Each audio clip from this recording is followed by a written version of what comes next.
Les sujets d'actualité et les débats.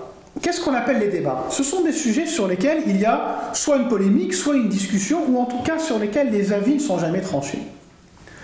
Il peut arriver, ce n'est pas systématique, mais régulièrement quand même, qu'un membre du jury vous interroge sur un de ces sujets de débat.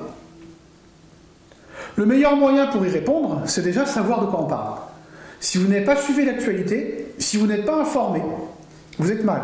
Non seulement vous ne savez pas de quoi on parle, mais en plus vous allez manquer d'arguments. Les sujets de débat, ce sont des sujets souvent récents. Il peut arriver sur des sujets un petit peu bateaux. Faut-il interdire le nucléaire? Faut-il fermer les centrales nucléaires? Faut-il interdire le tabac aux mineurs? Qui sont des sujets importants, des sujets récurrents. Il peut arriver qu'on vous interroge à ce sujet. Mais il est plus probable qu'on vous interroge sur des sujets récents et des sujets qui évoluent. Quand je prépare des candidats, et je le fais depuis de nombreuses années, je regarde les sujets de débat au fur et à mesure que je les vois passer dans la presse. Et je m'aperçois que certains sujets qui étaient intéressants il y a 1 an, voire 6 mois ou même 3 mois, disparaissent de l'actualité. Parce qu'on n'en parle plus dans les journaux, et il ne viendra pas trop à l'idée du jury de vous y interroger. En revanche, certains sujets restent d'actualité. Nous sommes en février 2018, j'en ai noté certains, vous pourrez en trouver d'autres, mais prenez l'habitude de les lister. Par exemple, autour du hashtag balance ton porc, on pourrait vous poser des questions. On pourrait vous poser une question autour de la fameuse tribune signée entre autres par Catherine Deneuve dans le journal Le Monde. On pourra vous poser la question de beaucoup de manières différentes. Et parfois le jury peut être volontairement provocateur. Si vous n'êtes pas informé, vous ne saurez pas répondre. Faut-il publier Céline? Faut-il célébrer Maurras? On en a parlé régulièrement.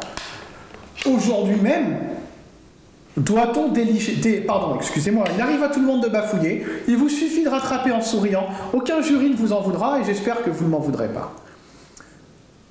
Vous êtes plutôt Trump ou Poutine? Et la vaccination obligatoire, est-ce que c'est pas un scandale?